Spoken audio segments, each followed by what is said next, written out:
Voici RTG Midi, notre première grande édition d'information.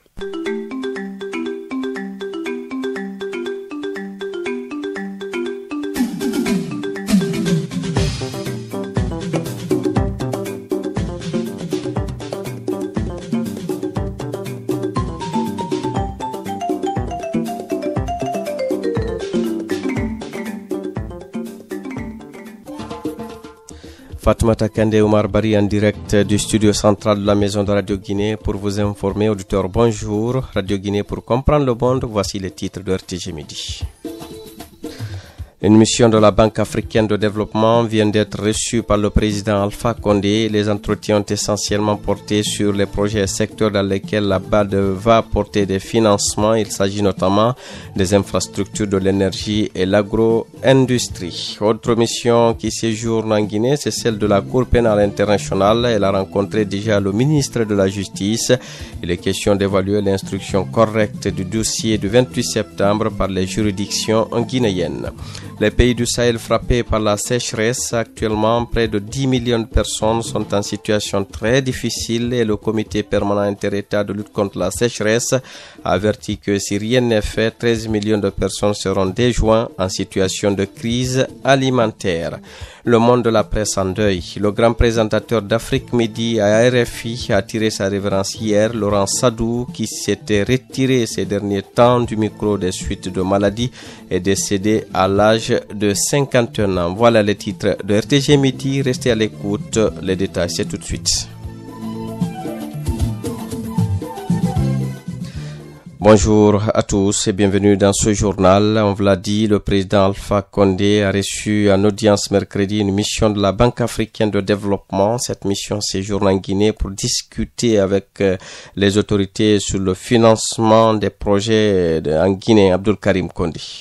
Pendant l'audience que le président de la République, professeur Alpha Condé, a accordée au chef de la mission de la Banque africaine de développement qui séjourne en Guinée, le tableau d'attente du développement de notre pays était au centre des discussions. Au nombre des secteurs de développement visés par la Banque africaine de développement pour un financement rapide figurent l'infrastructure, l'énergie et l'agro-industrie. Abdelmajid Melouki, administrateur à la Banque africaine de développement. Nous avons échangé sur les questions d'intérêt pour la Guinée. Monsieur le Président nous a brossé un tableau des attentes qu'il a pour le développement de la Guinée, de ce qu'il attend de la Banque africaine de développement pour accompagner ce développement. Et donc je voudrais juste rappeler l'appui dont a fait preuve, qu'a eu la Banque africaine de développement. Son Excellence connaît très très bien les contraintes que la Guinée connaît et donc il nous en a fait part. Et il nous a quand même montré ce qui est attendu et de la Banque et des partenaires financiers que la Guinée a. La Guinée est dans une période de transformation profonde. Il y a des projets de grande envergure qu'il compte mettre en place pour faire en sorte que la Guinée puisse utiliser en profondeur et à bon escient les richesses qu'elle a, dont regorge le sol guinéen. Le chef de mission de la Banque africaine de développement a ouvertement manifesté le soutien de son institution à la Guinée. Abdul Karim Condé, une délégation de la Cour pénale internationale, est en séjour de travail en Guinée. La mission a rencontré le ministre de la Justice pour parler de l'état d'avancement du dossier du 28 septembre 2009. Le responsable de la mission de la Cour pénale internationale a rassuré que l'instruction du dossier se poursuit correctement en Guinée. Le garde des Sceaux guinéen a affirmé pour sa part que la Guinée reste compétente pour gérer ce dossier brûlant. Le rapport 2015 de l'initiative pour la transparence dans les industries extractives vient d'être publié. Dans ce rapport, la Guinée est sur la bonne voie en matière de performance. Elle est passée de 2,4% à 3,3% de performance. Ces chiffres proviennent essentiellement de deux substances. Il s'agit notamment de la bauxite et de l'or. Les autorités en charge des mines entendent diversifier la production. Sur les 260 sociétés minières répertoriées, 45 ont communiqué sur les montants payés aux différentes régies de l'État et aux collectivités Il ressort donc du rapport 2015 de l'ITIE Guinée que des avancées ont été enregistrées sur le plan de la transparence. C'est en tout cas l'avis de Aboubakar Koumba Diallo, journaliste spécialisé sur des questions minières et membre de l'ITIE Guinée. Il sera notre invité en fin de journal. Des journalistes des médias publics et privés sont en formation depuis hier jeudi à Fria sur les techniques d'investigation sur la corruption dans le secteur de l'électricité en Guinée. Ils en ont pour 3 jours. La formation est initiée par le Centre de formation et de perfectionnement en technique de communication avec l'appui du Programme des Nations Unies pour le développement. Aïssata Sidibé. Selon les statistiques, la Guinée est classée 142e pays le plus corrompu au monde et 26e pays en Afrique. D'où le choix du thème « Les techniques d'investigation de la corruption dans le secteur de l'électricité ». Durant 3 jours, les professionnels de médias vont échanger sur les thématiques comme la présentation, fonctionnement et organisation de l'EDG, les différentes formes de corruption rencontrées dans ce secteur et des techniques d'investigation en vue de trouver des voies et moyens efficaces de lutte contre ce fléau. Mohamed Kondé est le secrétaire général de la communication. La corruption est un phénomène sociétal. Son explication et ses causes, sa racine dans un ensemble de phénomènes. La communication est parmi les outils et les moyens de lutte parce qu'il y a beaucoup d'aspects qui sont liés à la lutte contre la corruption. L'utilisation de la communication, c'est un des moyens. Et pour que cela soit efficace, il y a un ensemble de prérequis. Le séminaire là va permettre de véhiculer ces prérequis au niveau des professionnels de la communication. Cet atelier de formation est entièrement financé par le PNUD à travers le projet Gouvernance et État de droit. Un projet qui appuie depuis quelques années déjà le ministère de la Communication à travers sa direction générale du Centre de formation et de perfectionnement en technique de communication. Richard Kourouma est le représentant du PNUD à cet atelier. Nous savons que dans la construction d'un État de droit, d'un État démocratique, il y a un certain nombre de principes qu'on doit respecter. Les principes de transparence, de responsabilité, principes liés à la bonne gouvernance. Le programme s'est dit donc, il faut qu'on appuie les autorités, qu'on appuie l'ensemble des entités sociales donc, à se donner la main pour lutter contre ce phénomène. À l'issue de cette formation, en fait, qu'il y ait une certaine synergie. Essayer de mieux éclairer la lanterne des citoyens sur cette problématique. Tous les participants de la rencontre de Fria déplorent l'absence de la société électricité de Guinée EDG, une des sociétés selon les spécialistes les plus exposées au phénomène de corruption. Aïssata Sidibé, depuis Fria pour Radio Guinée. Vous écoutez Radio Guinée, la suite de notre journal.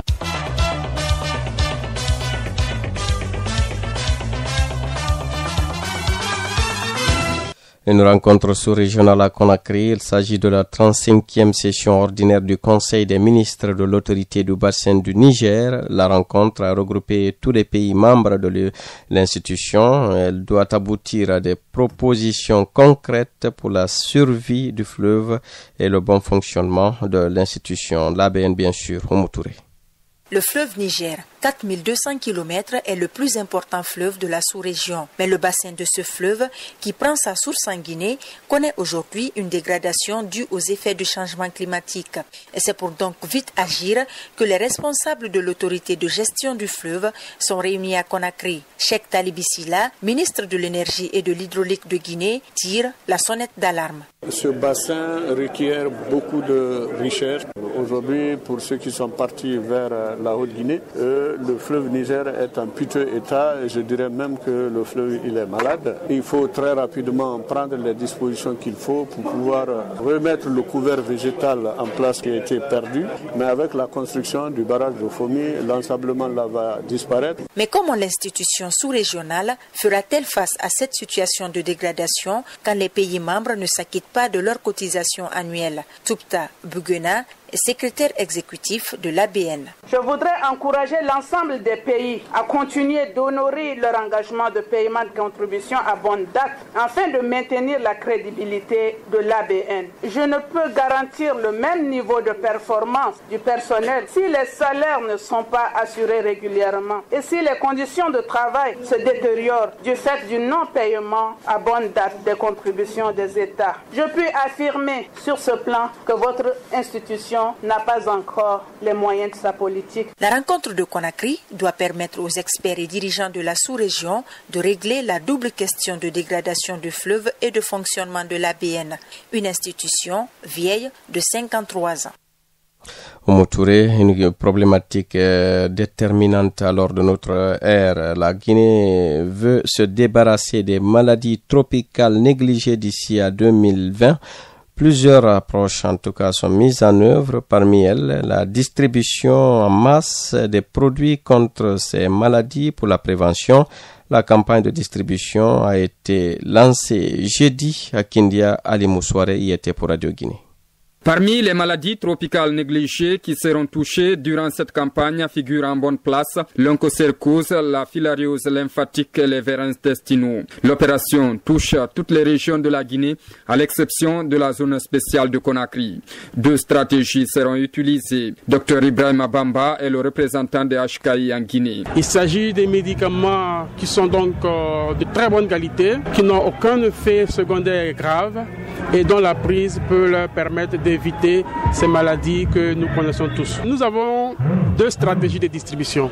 Il y a la stratégie de distribution fixe qui va donc se faire donc au niveau des centres de grand regroupement, et l'autre stratégie, c'est la stratégie de distribution communautaire. Des communautaires vont donc se rendre dans les ménages. Les maladies tropicales négligées constituent un véritable problème de santé publique.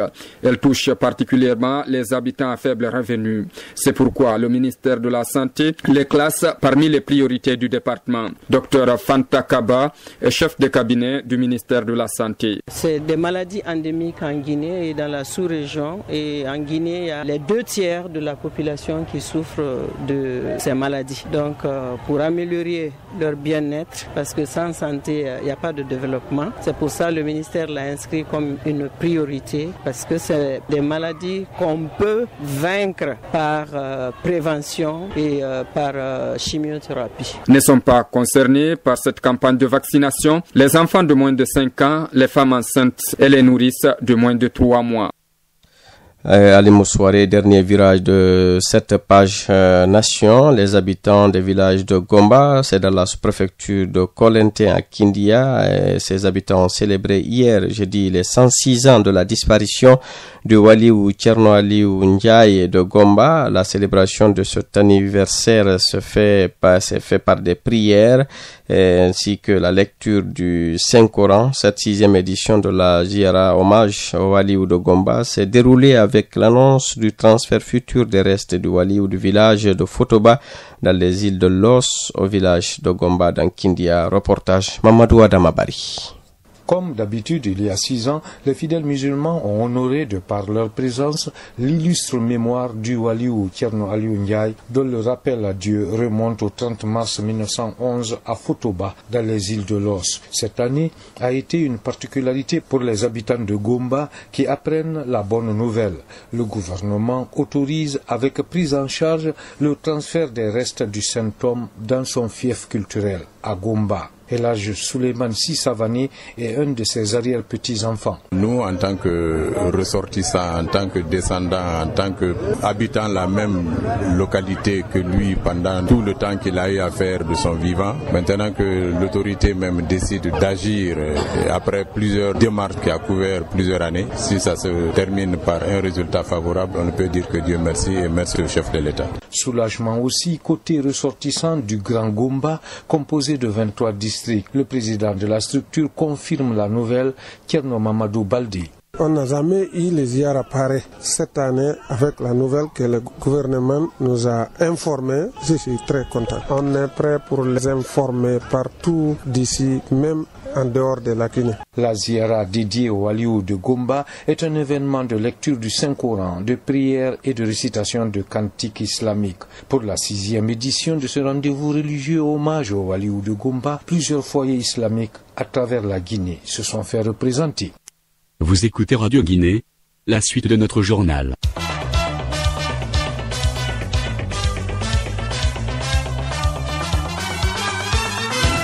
Le Nigeria fait face actuellement à une pénurie de vaccins en pleine épidémie de méningite. De sources sanitaires, 109 cas de méningite sur 2000 suspects ont été confirmés à travers le pays. On parle également de 282 personnes décédées de la méningite depuis quelques mois au Nigeria. Au total, 15 des 6 États du pays sont touchés par l'épidémie. Sécheresse au Sahel, si rien n'est fait, près de 13 millions de personnes seront en situation de crise alimentaire dès le mois de juin prochain. C'est ce qu'a annoncé ce jeudi à Ouagadougou le comité permanent inter-État de lutte contre la sécheresse au Sahel. Selon ce comité, actuellement plus de 9 millions de personnes sont en situation très difficile. Pour éviter donc le pire, il appelle à renforcer les interventions en termes d'assistance alimentaire et humanitaire. La crise politique persiste en République démocratique du Congo face au refus catégorique du pouvoir d'appliquer l'accord de cogestion du pays jusqu'à l'élection présidentielle. L'opposition hausse le ton. L'opposition congolaise appelle les populations à observer la ville morte le 3 avril prochain. C'est pour exiger l'application de l'accord de la Saint-Sylvestre, accord qui prévoit entre autres le maintien au pouvoir de Kabila après l'expiration de son pouvoir et la formation d'un gouvernement élargi dirigé par l'opposition. Au Sénégal voisin, le mouvement Y'en a marre, vous le connaissez certainement, appelle à une journée noire le 7 avril prochain pour dénoncer ce qu'il appelle les dérives du président Macky Sall. Le mouvement demande aux Sénégalais de sortir massivement ce jour-là vêtus tous de noir pour exprimer leur mécontentement face à la justice sélective qui est l'une des dérives de Macky Sall d'après le mouvement Y'en a marre. En Centrafrique, un an après l'arrivée au pouvoir du président Faustin Archange Touadéra, la situation humanitaire est toujours désastreuse. Près de la moitié du pays dépend donc de l'aide internationale, un pays ravagé par la pauvreté et les groupes armés. Le président centrafricain Faustin Archange Touadéra interpelle donc à nouveau la communauté internationale pour venir en aide à son pays où tout est à reconstruire. Le Nigeria est frappé par l'épidémie, on vous l'a dit, de méningite depuis plus de 4 mois. Maintenant, quelques 300 personnes en sont mortes selon les autorités sanitaires.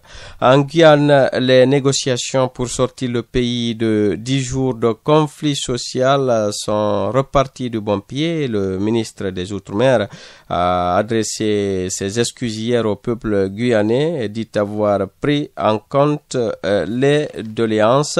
Les négociations ont repris donc et l'annonce des premières mesures contre cette pauvreté, cette précarité se fera par ce département d'outre-mer français qui est paralysé par des manifestations contre le conflit, contre les mauvaises conditions d'existence. Le président américain Donald Trump recevra mercredi prochain le roi Abdallah II de Jordanie pour leur deuxième rencontre. Cette visite interviendra donc 2 jours après celle du président égyptien Abdel Fattah al-Sisi, et autre interlocuteur incontournable du processus de paix entre Israéliens et Palestiniens. On vous l'a dit, en titre, le monde de la presse en deuil. Laurent Sadou, la grande voix de RFI et présentateur d'Afrique Midi, nous a quittés. Sa voix était reconnue sur les ondes de RFI dans la tranche d'information Afrique Midi. Il a inspiré beaucoup de jeunes en début de carrière dans le journalisme en Afrique.